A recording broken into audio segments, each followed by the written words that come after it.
लेकिन सब लोगों के नाम के साथ जिनका नाम आज भारत के स्वर्ण अक्षरों में लिखा गया है, उनका नाम है नंद किशोर जी नंदी।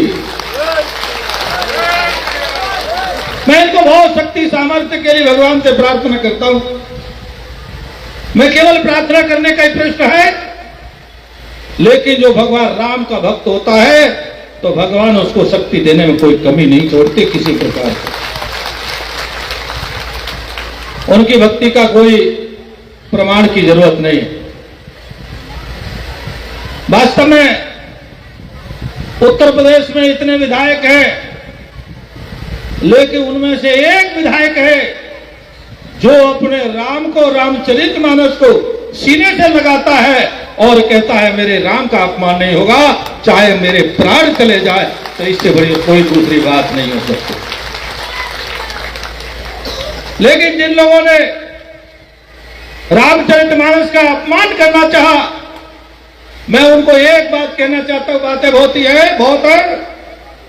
जिन्होंने राम का अपमान किया हुआ इस धरती पर रह नहीं पाए, वह राम के कभी हो नहीं पाए। ये याद रखना, आज आपने राम का अपमान किया है, राम के अपमान को करने वाले को भगवान भोलेनाथ छोड़ते नहीं है। मैं एक साधु हूं, मुझे नंद किशोर जी ने बुलाया नहीं। आप भी मेरे बहुत पुराने सखा हैं, हम लोग संघ के आरएसएस के प्रचारक रहे, इन्होंने भी नहीं बुलाया। आपने भी कोई निमंत्रण नहीं दिया, लेकिन मैं अपने को रोक नहीं सका और मैं स्वयं जबरदस्ती चल करके आया हूं। इसका कोई मायना है? मेरे बारे में पूरे देश में लोग जानते हैं। जब मैं कहने पे आता हूं तो देश की कितनी बड़ी हस्ती हो और कितनी ही ताकत रखती हो, ये महात्मा डरने वाला, झुकने वाला नहीं। तो मैं ये कहना चाहता हूं आप सबके माध्यम से, आपने वैसे उत्तर दे दिया है कथा के माध्यम से। भगवान से मैं प्रार्थना करता हूं और उनसे भी आग्रह करता हूं कि भगवान आपको सद्बुद्धि दे दे, क्योंकि हमें लगता है कहीं न कहीं आप हमारे हो। चाहे भले ही रावण के वंशज हो, लेकिन विभीषण को राम से अत्यधिक प्रेम होता है, तब भी वैसे रावण से भी बहुत प्रेम होता है, और रावण जैसे भाई को भी गंवाना नहीं चाहता। रावण अपमान करता है, फिर भी विभीषण रावण को प्रेम करता है। तो मैं उनको यही कहना चाहूंगा, 2 दिन कथा विश्राम होने वाली है। आपके पाप का घड़ा भर चुका है, अब आपके लिए एक ही अवसर है, आप राम के सम्मुख होकर के अपनी क्षमा याचना करें और प्रायश्चित करें कि आपने राम का अपराध किया है, राम के खिलाफ आपने कार्रवाई काम किया है। नंद किशोर गुजर से आपकी व्यक्तिगत कोई हो सकती है, आप बाद में भी कर सकते थे, आगे पीछे भी कर सकते थे। मुझे दुख इस बात का है, आप झूठ बोलते हैं कि हमने परमिशन नहीं ली, क्योंकि जब मैं आया हूं, अभी सब विधायक जी से मेरी वार्ता हुई तब कुछ बातें क्लियर हुई हैं। मैं ये कहता हूं उन्होंने परमिशन नहीं ली। राम के देश में राम का काम करने की परमिशन कभी नहीं होगी, राम से परमिशन आपको लेनी पड़ेगी। ये कहां की परंपरा है? आप हमको क्या बताना चाहते हैं? राम को भी राम के देश में परमिशन लेनी पड़ेगी राम के काम के लिए। तो ये आपको मनोवृत्ति ठीक करनी पड़ेगी, और आप मनोवृत्ति ठीक नहीं करेंगे तो समय आपकी मनोवृत्ति ठीक कर देगा। आप निश्चिंत रहिए। मैं एक सन्यासी हूं, एक गलेवंश से कहता हूं, अभी उनके लिए 2 दिन का समय है और अपना प्रायश्चित कर ले, और नहीं तो बहुत बड़ा संकेत होने वाला है देश में। लोग देखेंगे कि राम का अपमान हुआ इस देश में तो कौन सा कैसा भूचाल आया। तो मैं ये चाहता हूं उत्तर प्रदेश में कोई भूचाल ना आए, इसीलिए आप प्रायश्चित मांग लो। और देखो नंद किशोर विधायक जी,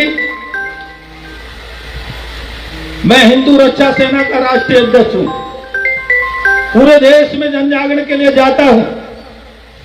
भारत का सबसे बड़ा प्राचीन संगठन है भारत साधु समाज। अभी कुंभ में सभी शंकराचार्यों ने मिलकर के मुझे राष्ट्रीय संगठन महामंत्री की जिम्मेदारी दी है कि पूरे भारत के साधु समाज को एक किया जाए। तो मैं आपको कहता हूं, आप चिंता न करो, मैं एक केवल प्रतीक बन के आया हूं। भले ही कुछ महात्मा आपको स्पष्ट नहीं बोल रहे हो, लेकिन सारे साधु संत आपकी भावना का आदर करते हैं, आपके साथ है।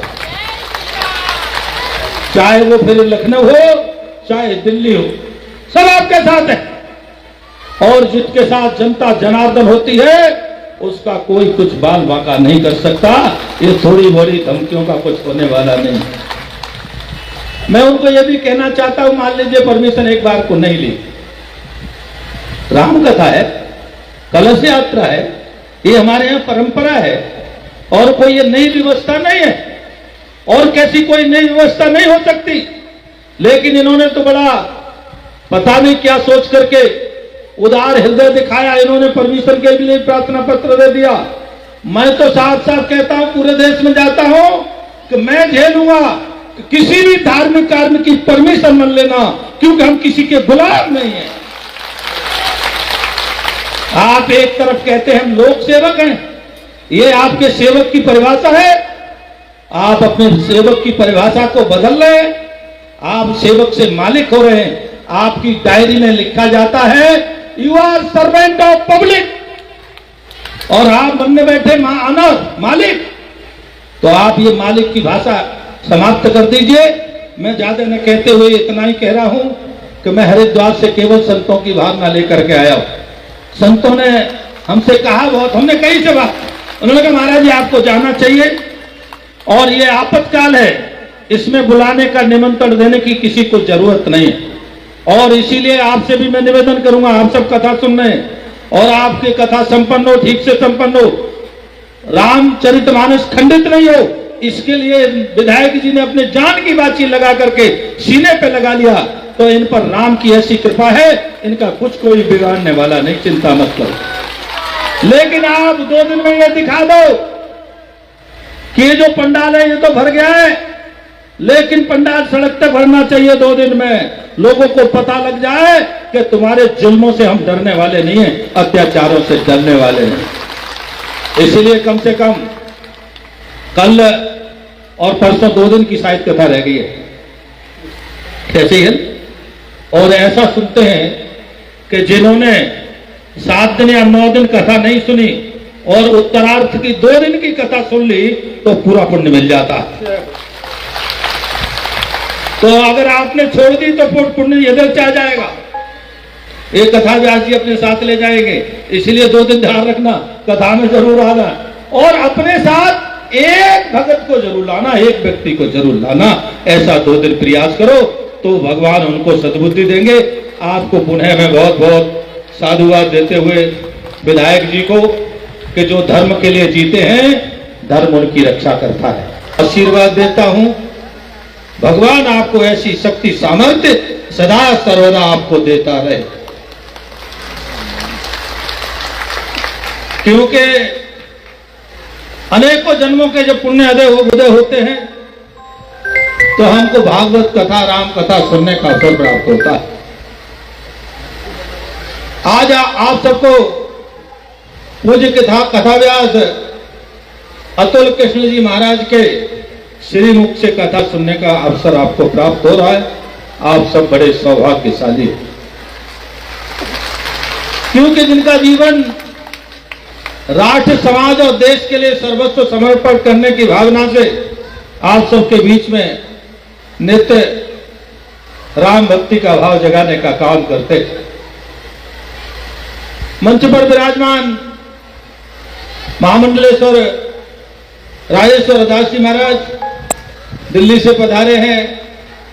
पुरा महादेव के महंत जय भगवान जी और भी कई सारे महापुरुष यहां पधारे। उन सब का नाम लेना मेरे लिए संभव नहीं है।